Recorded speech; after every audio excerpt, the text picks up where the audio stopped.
Here we go again. Alyse Parker never ceases to play the victim. If you didn't catch my last video on Alyse, I'll link that below.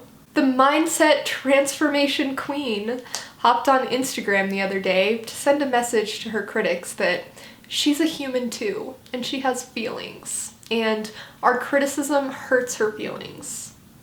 This is a message for anyone out there who doesn't understand me or doesn't like me. I just want to share a reminder that I am human too, that I have feelings and emotions just like you do. And instead of creating content, videos, posts about me, it would be so much kinder if you would just send me a message. Like, literally just reach out. I'm very, very, very approachable. And I would love to hear from you. I would love to hear what you don't get, what you don't like. Yeah, so anyone who is watching this who's made videos or posts or anything about me, I would love to hear from you. I would love to get on a call with you, a video call, and let's just talk it out.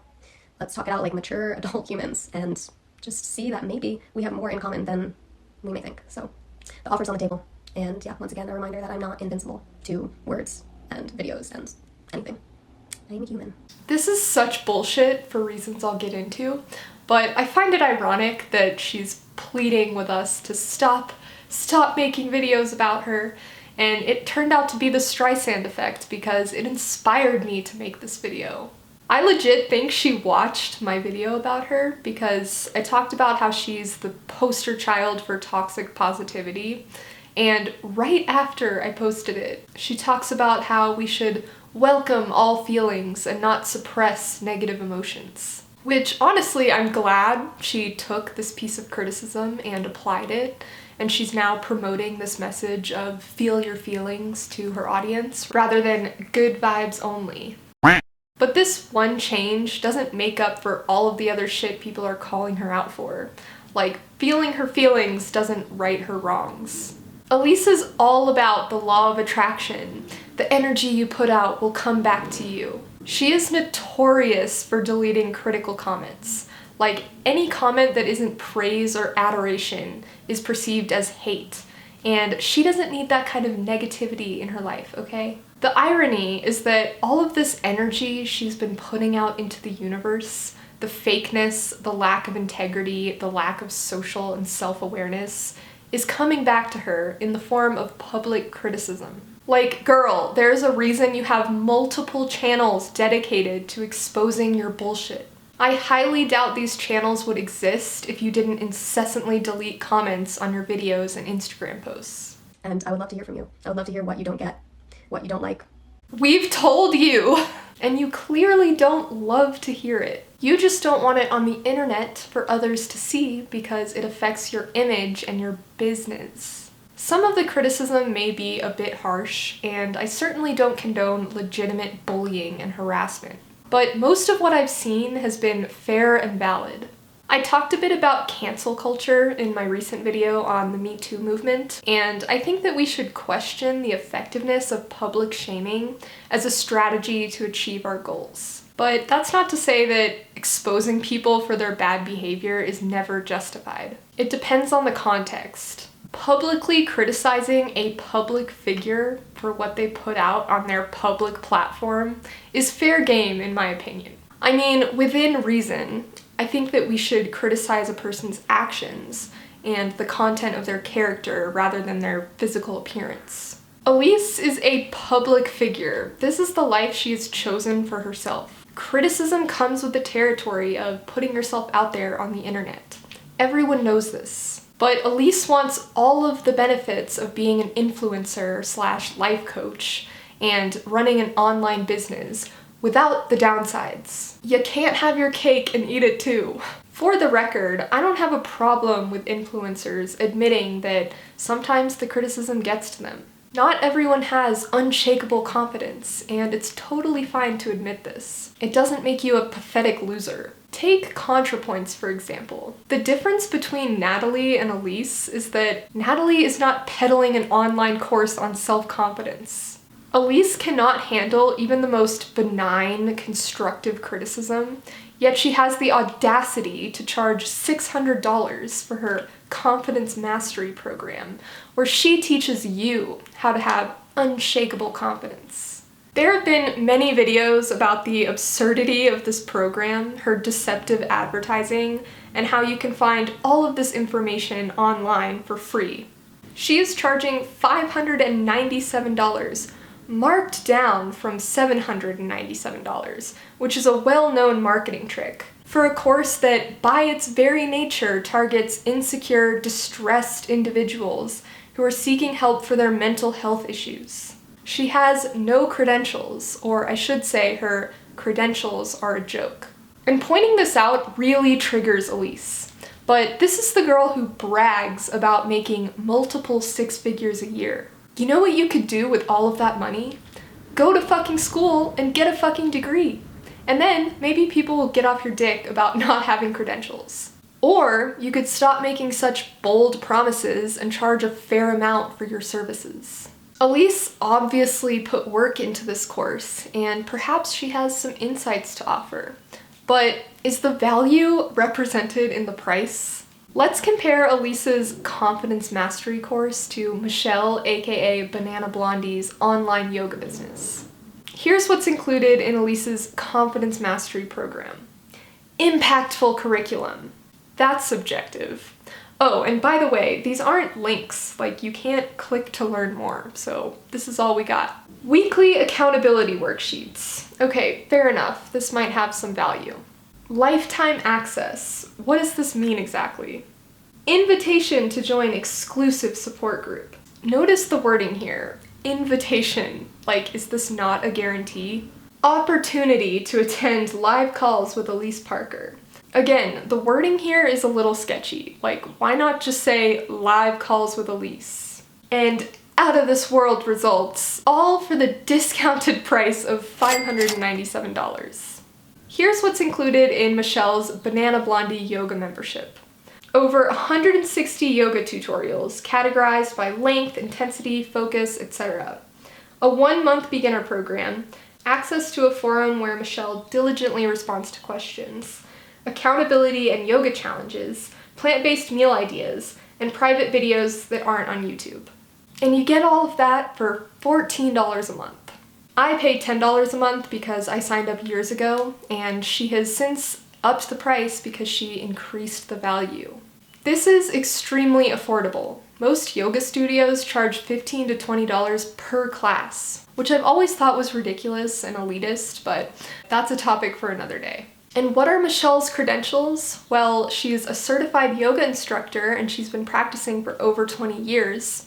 And although she might not be a certified nutritionist, at least her advice is in line with the scientific consensus, unlike Alyse's. Now, I get that value is somewhat subjective. Not everyone is going to be satisfied with a particular product or service. But I did the math, and with the price of Alyse's program, you could access Michelle's website for 3.5 years.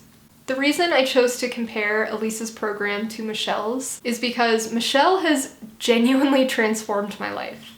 She inspired me to start a yoga practice and has helped me reach a greater level of self-confidence. Many of the things Alyse claims to offer through her program, such as dropping limiting beliefs, evolving from a dreamer to a doer who takes consistent action, and feeling liberated from the opinions, judgments, and expectations of others, are all things that I learned from Michelle.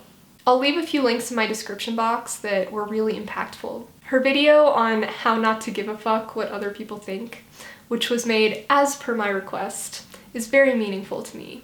Of course, Michelle isn't some guru, like these are pretty generic insights. She just happened to be the person that I stumbled upon to help me realize these things. And the reason her words actually stick is because she embodies the things she promotes. She's very confident, but also humble, and she's able to make fun of herself in a way that's not totally self-deprecating. She's not perfect, but she's authentic. It probably helps that she's in her 40s, so she has a bit more life experience than these 20-something-year-old life coaches. Also, she doesn't take herself too seriously, which is super refreshing. Someone who is truly confident, like Michelle for example, welcomes criticism and finds humor in hate comments. When I make a video, I try to think about how it's going to be perceived by others and play devil's advocate with myself, so by the time I upload it, I'm fairly confident that my arguments aren't fallacious and the things I'm sharing are backed by science. I know that some people are going to disagree, and I know that not everyone is gonna like me. So when I read angry comments, I don't feel personally offended, and I see no reason to delete them. Sometimes comments frustrate me because it seems that my point just flew over their head, but I don't take it as a personal attack. And the comments that are over the top rude are honestly just amusing to me. I'm not saying I have unshakable confidence, like, I think my camera presence is super awk, and half the time I'm editing, I'm cringing at myself. But I think I'm generally confident, and I have a lot of things to say, so I'm not gonna let these moments of insecurity hold me back from posting videos. The point is, if you're truly confident in yourself and what you're promoting, why would you care about the judgments of ignorant, misinformed people? Why demand respect from people that you don't respect? Take AOC, for example. She may not have unshakable confidence behind the scenes, but she's confident enough to take on one of the toughest jobs in terms of facing public scrutiny. Is she going on Instagram and crying about how she's human too and Tucker Carlson's words hurt her? No, she's fucking clapping back on Twitter because Tucker Carlson is a moron. Like, look at this article. Candace Owens calls AOC an intellectual coward. Can you imagine AOC responding to this tweet by begging Candace Owens to just reach out to her in private, let's just talk? That would be so out of character for a strong, confident woman. AOC does not give a fuck what Candace Owens thinks about her. Candace Owens is a clown. Having a private conversation with her would be a complete waste of her time and energy. Again, I'm not putting down influencers who open up about how the criticism gets to them sometimes. I'm just saying, if you're gonna charge hundreds of dollars for a program that teaches girls how to have unshakable confidence, I expect you to embody that confidence. If a comment really stings, it probably means that deep down you know it's true, or you're not confident enough to know it's false or that it doesn't matter. The hurt you feel is coming from a place of insecurity. True confidence is turning those feelings of hurt and insecurity into self-awareness and humility. True confidence is owning up to your mistakes and trying to make things right. Constantly deleting comments and categorizing all criticism as hate and playing the victim demonstrate a lack of confidence. So Alyse, people are calling you out for your shitty behavior, not because we're filled with hate and not because we simply don't understand you. You're not an innocent victim of bullying and harassment. You're a victim of your own ego.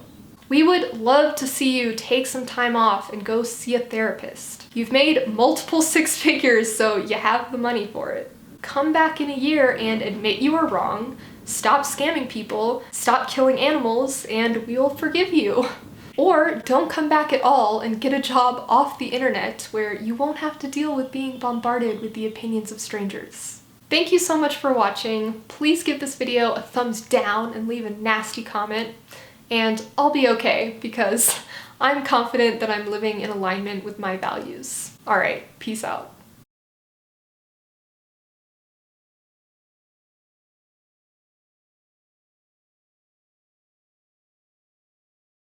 Yo, how when me eat them, I wonder when me eat. When me tell them say me no eat no fish, nah, no meat now. How when me eat them, I wonder when me yam. When me tell them say that I'm a vegan, man. How when me eat them, I wonder when me eat. When me tell them say me no eat no fish, nah, no meat now.